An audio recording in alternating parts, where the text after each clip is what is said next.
Thank you very much for offering me such a platform today in a very special time in Lebanon and the Middle East. And thank you for doing this meeting. This is your annual meeting?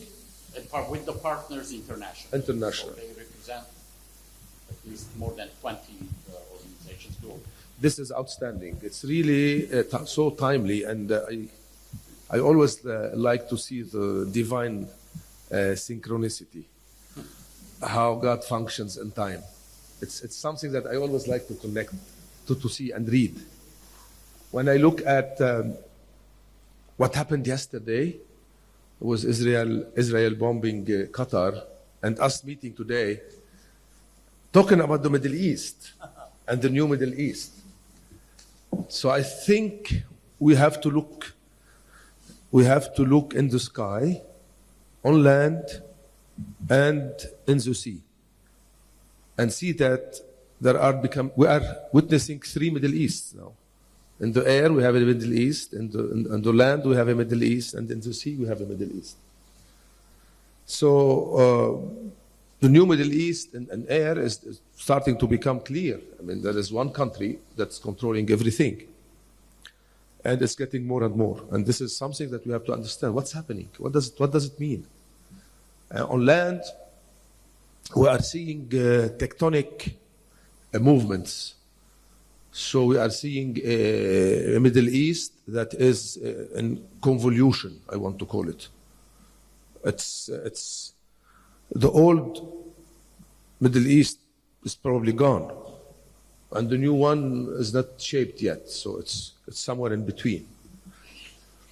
And in the sea, where we see we have the biggest reserves of oil.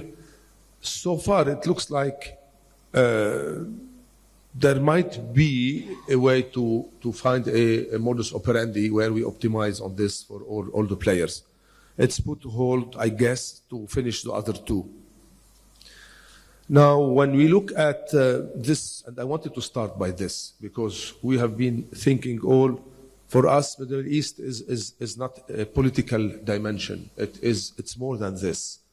For us, especially here, what unites us, we look at the Middle East as a sacred place, as a place where we don't play by the human norms only, by the natural norms.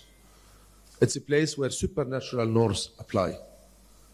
This is why you have drivers in Israel that have nothing to do with politics. It's beyond. It's prophetic, it's biblical, and you've got the extremists from the other side who have, again, divine, if you want to call it divine, I don't know if you call it divine, but some sort of a supernatural dimension in their mind. So when you look at the Middle East, you have to look at other dimensions than normal politics. And this is where really a forum like this is very important, because it can understand better the Middle East. So this Middle East in transformation is not only a Middle Eastern issue, it's a mankind issue. How the human being evolution is going to deal with its relation with the divine, with the unseen, with why we are here. So more than the materialistic world. This is where really, as one said, this is where the heavens touch earth. It's the Middle East. Heavens touch earth. It's the Middle East. Now, Sabah Malik. So, answering this question, where are we going in the Middle East? And this is what I think the forum is about. It's great that this forum is looking at this subject, which is a subject that cannot be answered by the politicians, because we are in the Middle East. They cannot. They simply cannot. When you look at what happened yesterday or before, or in Gaza, You cannot answer it politically. You cannot answering it by a straightforward exercise of pros and cons. Because when you look at it, it has a lot of cons for everybody.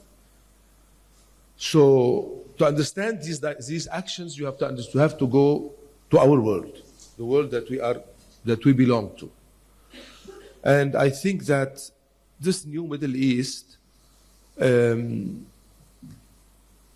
is for me a time of, some people say it's coming close to the end times. Some others say that this is a time of a black time, a time of death. And some third says that it is a time of chaos, where it's only chaos. It's not part of any plan. I cannot answer now. If you ask me to which school I belong, and I would like every one of you to think in his own heart, which school does he belong? Do we feel that there is a plan, that God is in control? Do we feel that God is in control? If we feel that God is in control, so there is a plan. It's just maybe not controlled by us as humans. I belong probably to a class where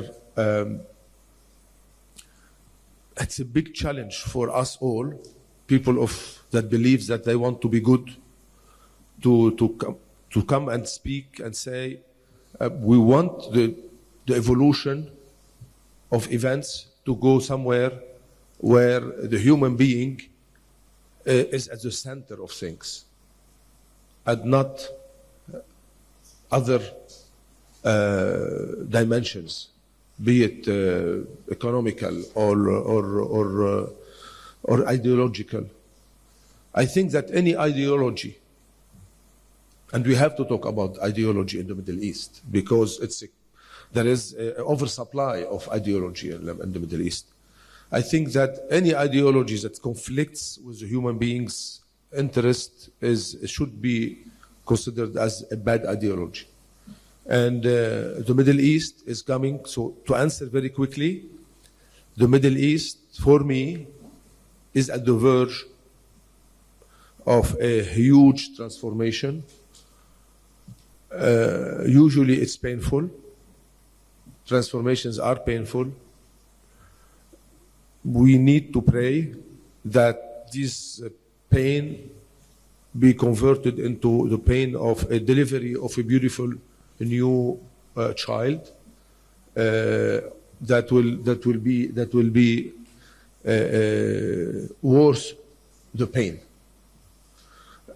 because it can go differently, where pain will be endless, and pain will be sterile, and pain will bring nothing but a descent toward hell for 10, 15 years. I want to stop here because I don't know how much time I have. I want to ask, sorry, but I asked more questions and answers. I did not give you great news because this is what I feel. I cannot lie. I think that this is a time where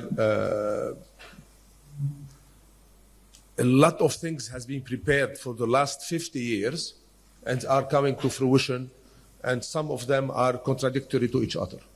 And from Lebanon, I have a lot of hope. Why? Because this vicious circle that we are turning in the last 30 years is broken. We're not turning anymore in circles. We are going straight lines. We might go straight line to Abyss, but we are going straight line now. And since 3-4 months, we are going straight line. And I'm happy. I'm happy. And namely, having a new president, a new cabinet, the will, at least the focused will to transform. I'm not talking about the capability to transform. This is different. But this is the only hope I have, the new hope I have.